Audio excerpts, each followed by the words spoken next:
Okay, so today we're going to dive into a topic that I think a lot of people are fascinated by Yeah, and maybe a little bit scared of. We're going absolutely. to be talking about memory modulation technologies. Or MMTs for short. MTs, yeah. Mm, It's the stuff of science fiction. We've yeah, seen it in movies like Eternal Sunshine of the Spotless Mind. right.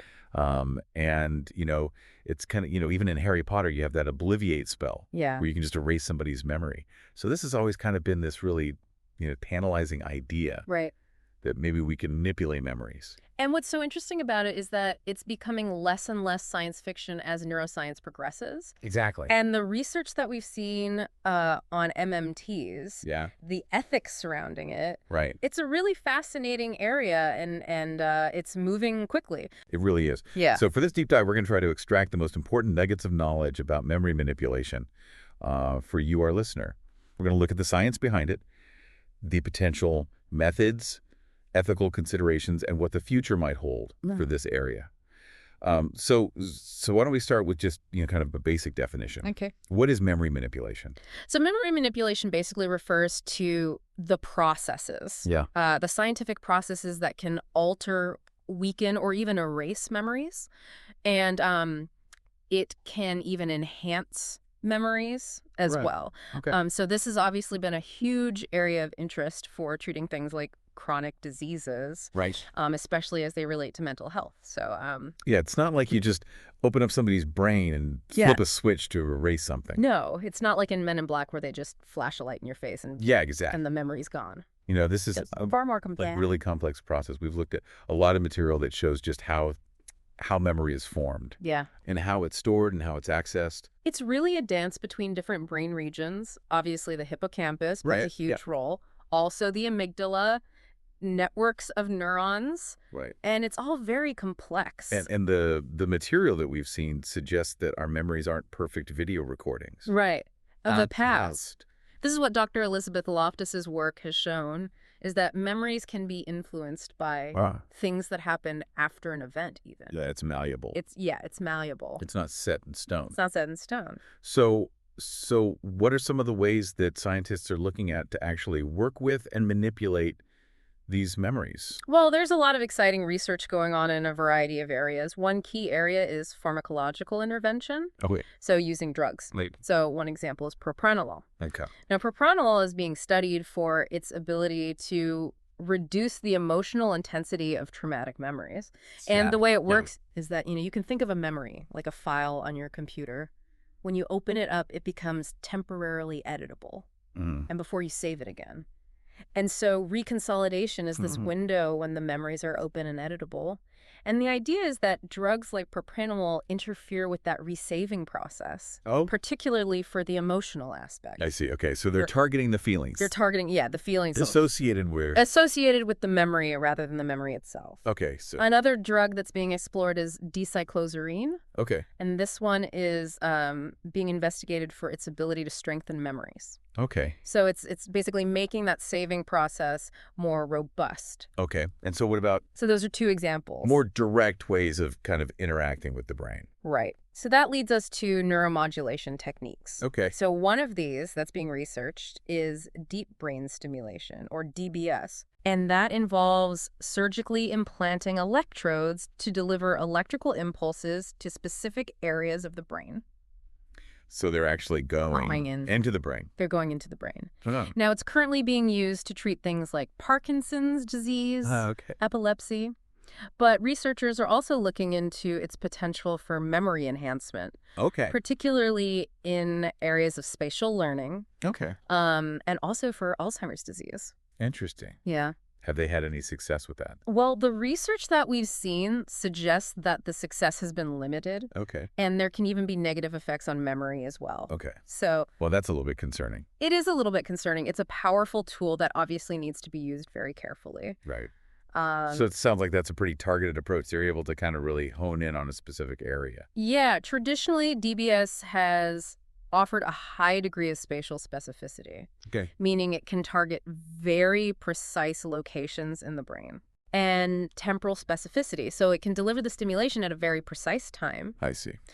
But there is an emerging technology that aims to challenge this, and that's focused ultrasound DBS. Okay. And the idea is that you can stimulate these deep brain regions non-invasively, Wow. but with similar accuracy.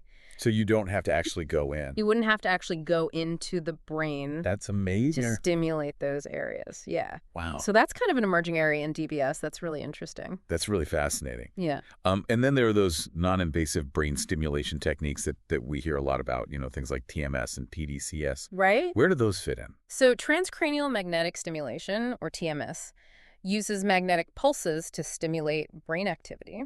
Okay. And transcranial direct current stimulation, TDCS, applies a weak electrical current to the brain. Okay. Now, both of these are being investigated for their potential to, for example, weaken fear memories Okay.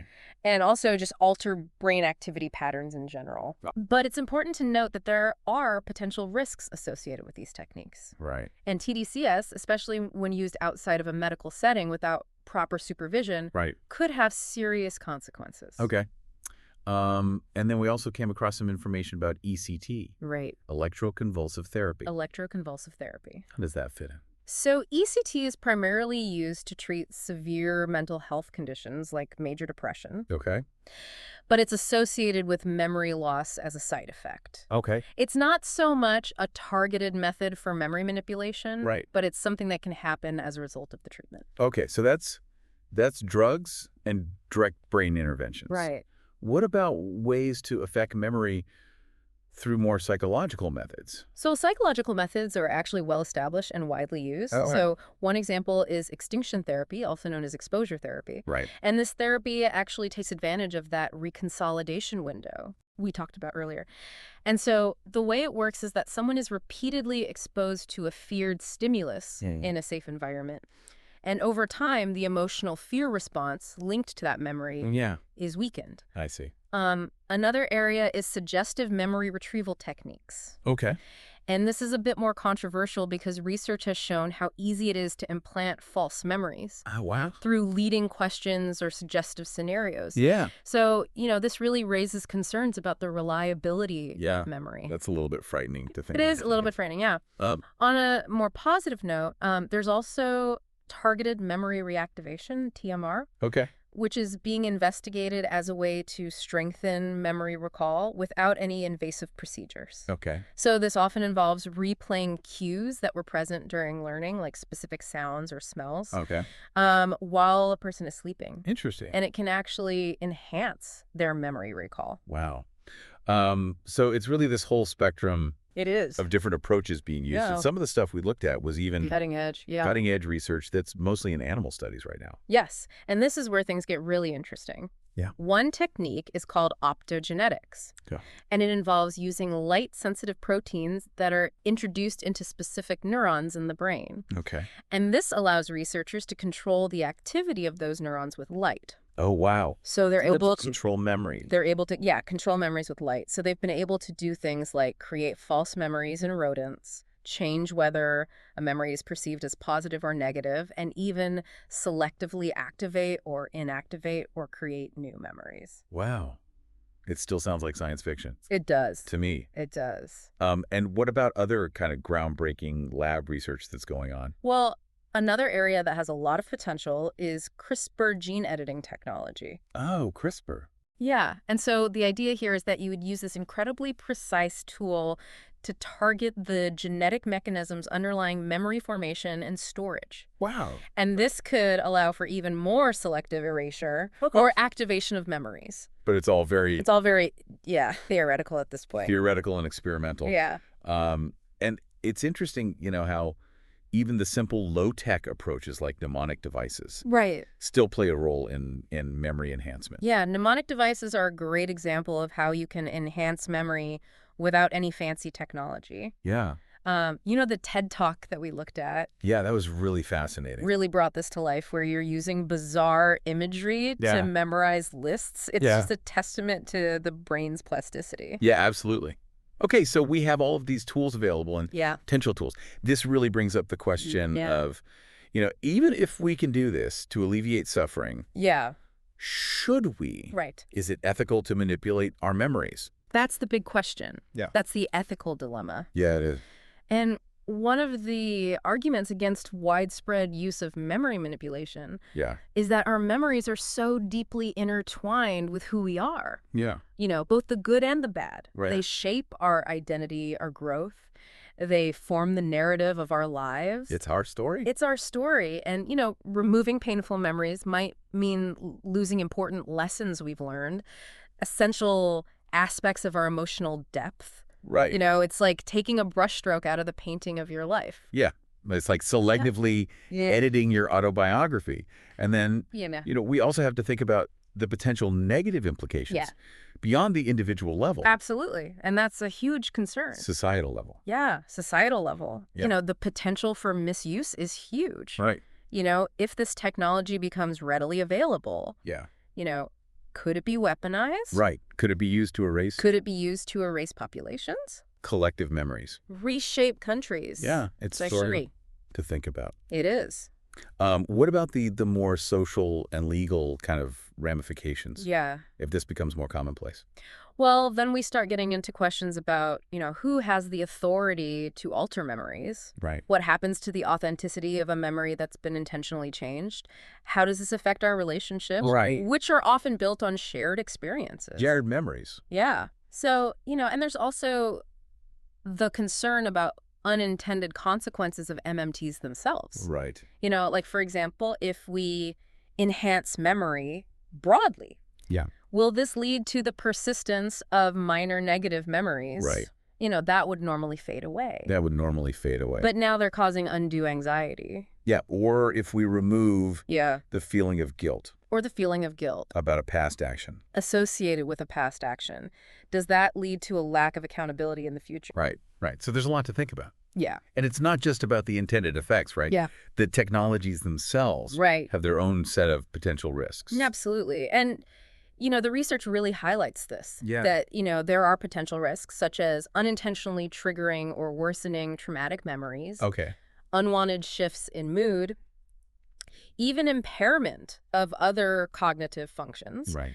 And even with something like TDCS, which is considered relatively non-invasive, if it's not used correctly, it could have significant consequences. Okay. So we have to be very careful. And there's also, the possibility of incomplete memory erasure. Right. Unintended alterations of related memories. Right. Disruption of broader cognitive processes. And even psychological distress, just from the feeling of having these gaps in your own history. Right, right. So it's complicated. It's really complicated. So the ethical frameworks that were discussed in the BMC medical ethics paper, I think, can help us to think about some of these issues. Yeah. So let's start with a few different approaches. Aristotle's golden mean. Right. How does that apply to memory manipulation?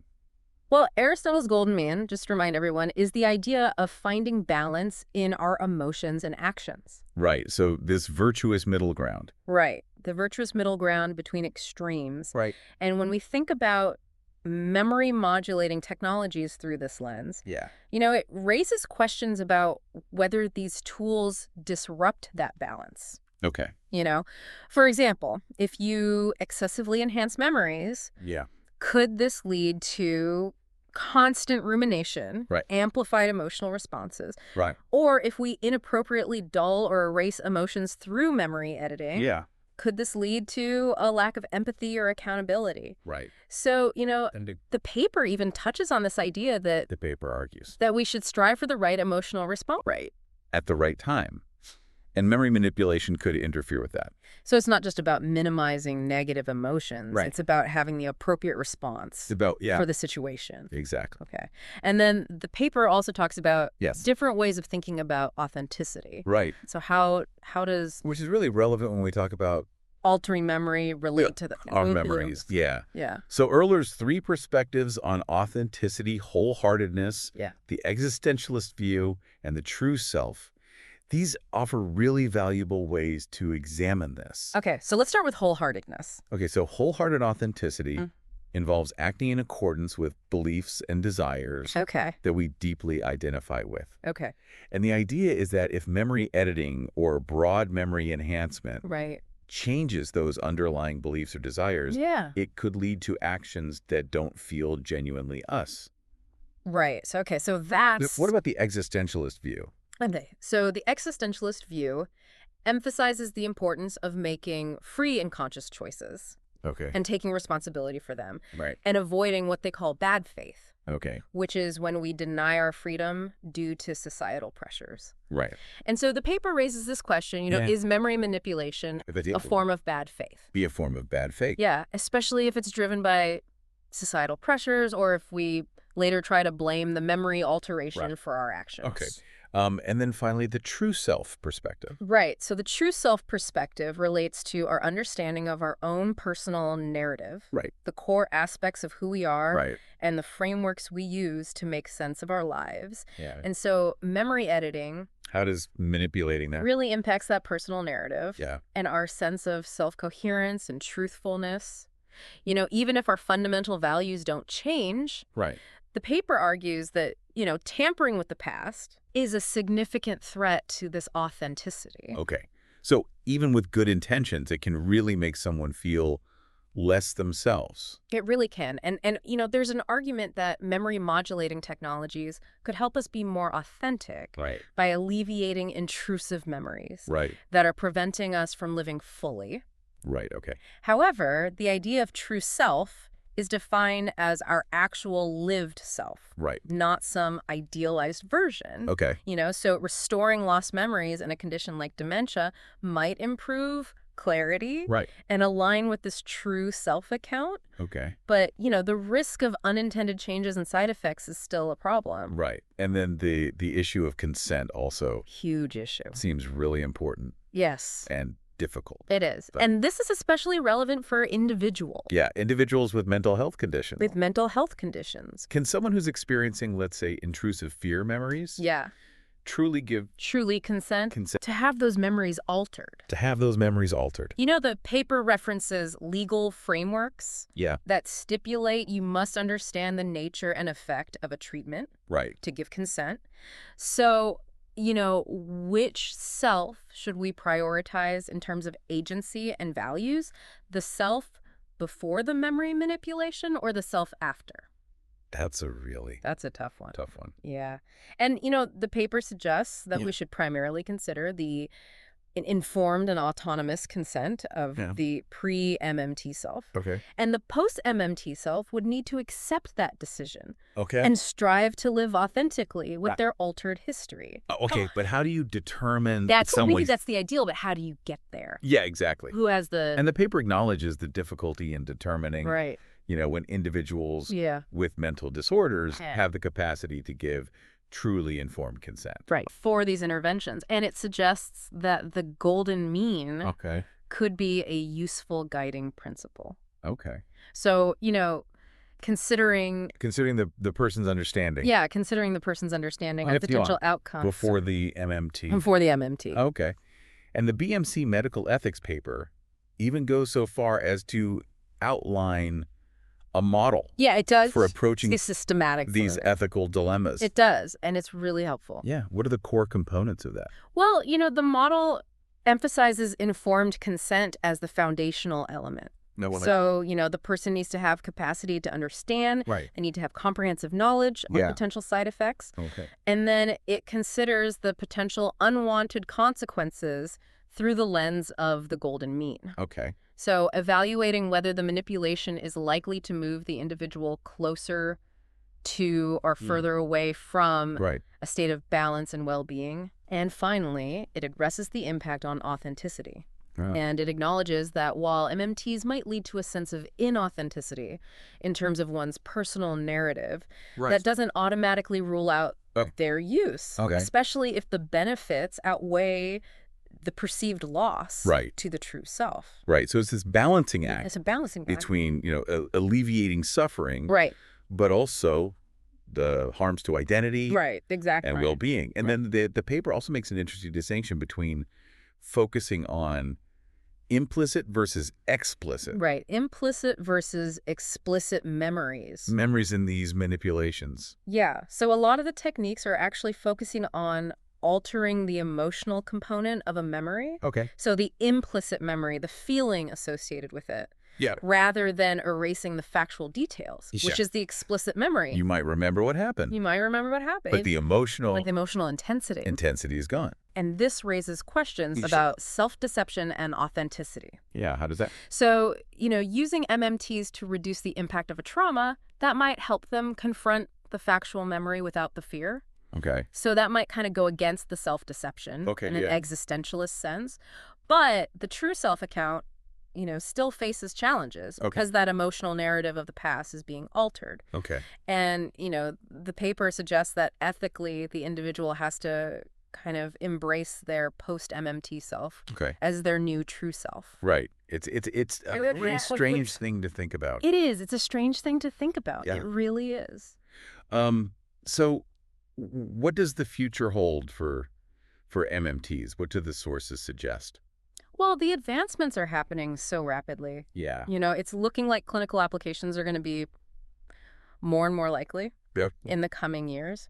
And, artificial intelligence is expected to play a huge role in advancing this even further. In advancing neuroscience. Yeah, in advancing neuroscience, we might be able to get even more precise targeting and modification of memories. Okay. Maybe combining AI with things like optogenetics and DBS. Wow. It's a future where we might have very fine-grained control over our memories. It's incredible to think about, but also makes me a little bit nervous. It should. It should make you a little bit nervous. One of the sources we looked at really emphasized that we need to continue to strengthen our own human capacity for resilience. Right.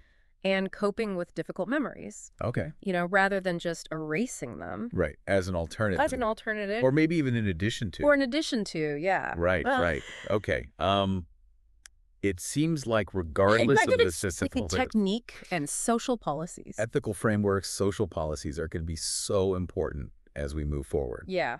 We need to have these discussions. Yeah, we need to have a lot of discussions about this. We need scientists, ethicists, legal scholars, policymakers. Right. Everybody needs to be involved. We need to get everyone talking about this. Absolutely. So the potential here is huge. It is. To alleviate suffering. Absolutely. But we have to be careful. We have to be very careful. And, this idea that the agent has to accept their post-MMT self as the new true self, that really highlights the implications here. Interesting way to think about it. It is.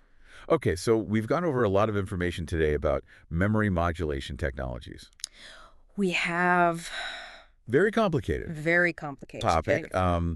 We've explored, the science behind it, the different methods being used. From drugs to brain implants. Yeah, to gene editing. And the very complex ethical considerations surrounding the use of these the impact technologies. Identity and authenticity. Yeah. So to you, the listener, we really encourage you to think about some of these ethical questions. What are your own thoughts? What are your thoughts on this? Yeah. If you're interested, if you're interested in learning more. About this. Yeah. We encourage you to check out the research that we referenced. Absolutely. And look into the field of neuroethics. Yeah, this is a really fascinating area. Yeah, and this is a really rapidly developed field. So, So it's definitely something to keep your eye on in the future. Absolutely. All right, well, thanks for joining us for this deep dive. Thanks for listening. We'll see you next time.